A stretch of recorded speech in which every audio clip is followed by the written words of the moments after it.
नमस्कार मंडळी, कसे आहात सगळे? मजेत ना? मजेतच असायला हवं. मी पूनम तुमचं सगळ्याचं खूप खूप मनापासून स्वागत करते आपल्या नवीन एका व्हिडिओमध्ये.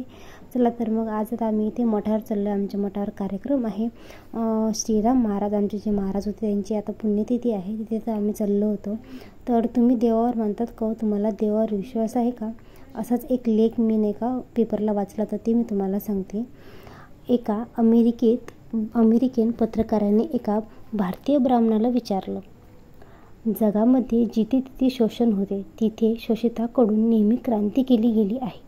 तुम्ही ब्राह्मण लोक भारतातील 85% लोकांवर हजारो वर्ष झाली अन्याय करत आला आहात आणि आजही करतात, तरी हे लोक उठाव का करत नाहीत? तर ब्राह्मण काय म्हणाले माहीत आहे का?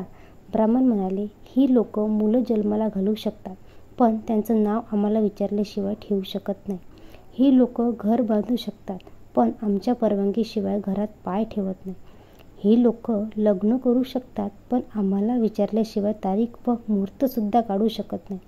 ही लोक कुठलाही व्यवसाय करू शकतात, पण आमच्याशिवाय शुभमुहूर्त काढू शकत नाही. जी लोक आपल्याला जीवनातील कुठलेही निर्णय स्वतःच घेऊ शकत नाही, त्यांना चांगलं काय वाईट काय काही कळत नाही. श्रद्धा काय आणि अंधश्रद्धा काय याचा विचार करत नाही. आजही ज्या लोकांचा आपल्या आईबापापेक्षा जास्त विश्वास देवदेवतावर आणि ब्राह्मणावर असतो, ती जी लोक कुत्रा मांजर जनावर करणं झाडझुडूप विधवा यांना अशुभ मानतात. जी लोक रियालिटी विज्ञानापासून दूर पळतात, मजबुरीला नशीब मानतात, आजाराला देवांचा कोप मानतात, ती लोक काय क्रांती करणार?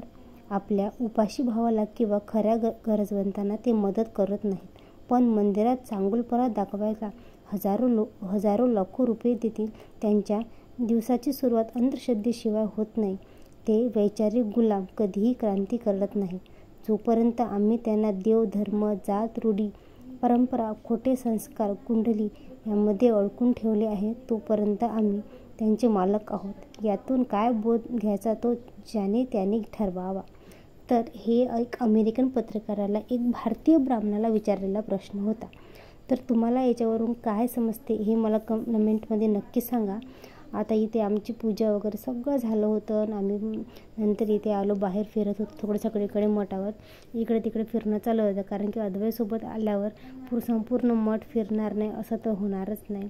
त्याचा फनी डान्स, त्याचं फिरणं, त्याचं जेवण वाढणं आणि सगळीकडे फिरून सगळं आपल्या डोळ्यात व्यवस्थित साठवून घेतो, कारण की त्याला माहीत आहे एकदा आपली शाळा लागली, आपण आर्मीला गेलो की ह्या गोष्टी त्याला काही सहजासहजी मिळत नव्हत्या. म्हणून तो आला की त्याचं खेळणं वगैरे सगळं इथे चालू असते. आणि मठ बघा किती सुंदर वाटतं, बाहेरचं वातावरण. आम्ही थोड्या वेळ इथे बाहेर झाडाखाली घेऊन बसतो. आतमध्ये जेवणं वगैरे चालू होती, पूजा पाती कीर्तन सगळं झालं होतं. आणि इथे सगळं बघा किती दुरून केरळमधून वगैरे खूप साऱ्या ठिकाणून इतर लोक येतात आणि त्यांचा विश्वास आहे काहींचा, ते गुरु वगैरे मानतात ह्या गोष्टींना. आता हे आमचं मठ खूप जुनं आहे, पहिल्यापासूनच आहे. तर आम्ही पण इथे दर्शनाला दत्त महाराजांच्या मूर्ती आहे तिथे आम्ही दर्शनाला येत असतो. आता आमच्या महाराजाची पुण्यतिथी होती ती, म्हणून आम्ही इथे आलो होतो. दर्शन वगैरे छान झालं आणि मठावर आलं की प्रत्येक वेळेस आलं की इथे छान प्रसन्न असं वाटते, म्हणजे शांतता वाटते. कितीही गर्दी असली काही असली तरी मन असं प्रसन्न होऊन जाते, कारण तिचं वातावरण, तिची स्वच्छता, तिचं राहणीमान प्रसन्न खूप छान वाटते. आणि आम्ही इथे नंतर मग जेवण वगैरे करायला बसलो आणि अद्वैनी बघा इथे वाढण्याला सुरुवात केली.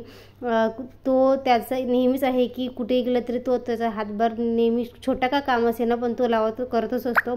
आणि त्याला माहीत नाही हे त्याच्या जन्मापासूनच त्याला मिळालेलं आहे की त्यांनी अनुकरण केलेलं आहे. हे सगळ्या गोष्टी काही कळत नाही की मुळात परिवाराचंच तो त्याला ते वरदान मिळालेलं आहे. प्रत्येक गोष्टीमध्ये तो देवाच्या कामात प्रत्येक याच्यामध्ये तो त्याचा हातभार तो लावतच असतो. आणि सगळे मठावरचे लोक त्याला ओळखतात, छान राहतात मस्त. आणि कारण की प्रत्येक वेळ आला की तो जातो, सगळ्यांसोबत बोलतो वगैरे, छान सगळ्यांसोबत राहतो. आणि नंतर आम्हाला सगळ्यांनी इथं त्यांचा एक्सपिरियन्स सांगितला, म्हणजे कसं त्यांना काय काय अनुभव आलेले आहे, काय काय म्हणजे चमत्कार आहे. आता रियालिटी काय आहे माहीत नाही, पण सगळेजण आता इथं अनुभव सांगतात त्यांच्यात की जे खूप दिवसापासूनचे इथे येतात त्यांना त्यांचा एक्सपिरियन्स ते इथं सांगत असतात. ते सगळं ऐकलं. मोठावर शांत पद्धतीने बसलो आणि मग घरी आलो, कारण माझी तब्येत थोडीफार ठीक नसल्यामुळे लवकर निघण्यात आले घरी इथे. आणि बघा इथे आल्यावर पाऊस चालू झाला आणि याचा फनी डान्स सुरू होता.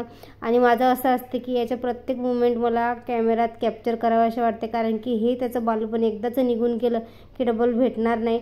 म्हणून मी सगळं इथं बालपणाचं साठवून ठेवत असते.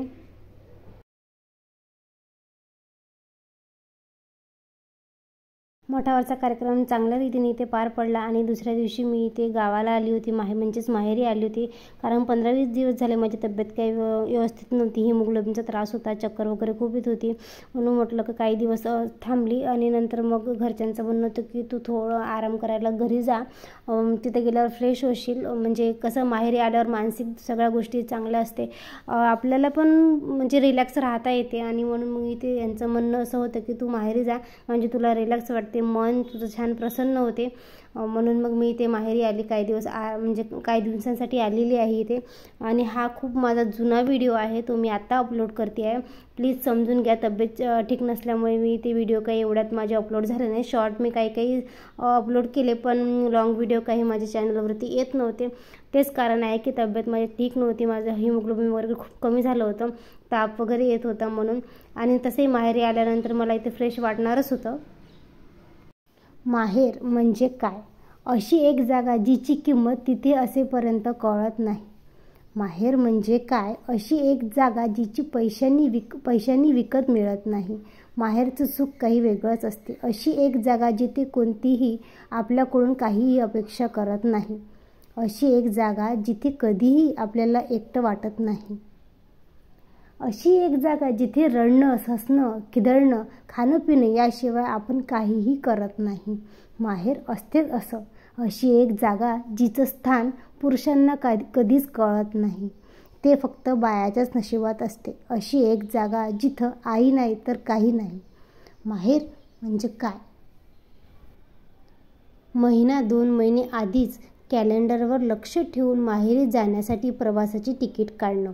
यावेळी मी आईकडे जास्त दिवस राहणार असं नवऱ्याला ठणकावून सांगणं. माहेर म्हणजे माहेरी जाण्याच्या कल्पनेने चेहऱ्यावर तेज यायला सुरुवात होणं. उत्साहाच्या भरात कपड्याची बॅग भरायला घेणं. माहेर म्हणजे बसस्टॉपवर सोडायला आलेल्या नवऱ्याला हसऱ्या चेहऱ्याने टाटा करणं. बसस्टॉपवर उतरल्यावर रिक्षावाला म्हणेल त्या किमतीत माहेरी रस्त्याला लागणं. माहेर म्हणजे मुलांना सांगायचं की मामाच्या गावाला जाऊया, त्या घरात 50-55 पायऱ्या 10-12 ढांगात संपवणं. कोणीतरी दार उघडेपर्यंत दारावरती बेल दाबून ठेवणं. माहेर म्हणजे कोणीतरी दार उघडेपर्यंत दारावर बेल दाबून ठेवणं. उंबरठ्याच्या बाहेर उभं राहून भाकरीचा तुकडा ओवाळून टाकणाऱ्या आईकडे प्रेमाने पाहणं. माहेर म्हणजे उंबरठ्याच्या आत पाय टाकायची घाई होणं. माहेर म्हणजे चपला काढण्याआधीच्या आधी बाबांच्या गळ्यात पडणं. वहिनीने प्रेमाने आपल्या बॅगा आत नेऊन ठेवणं.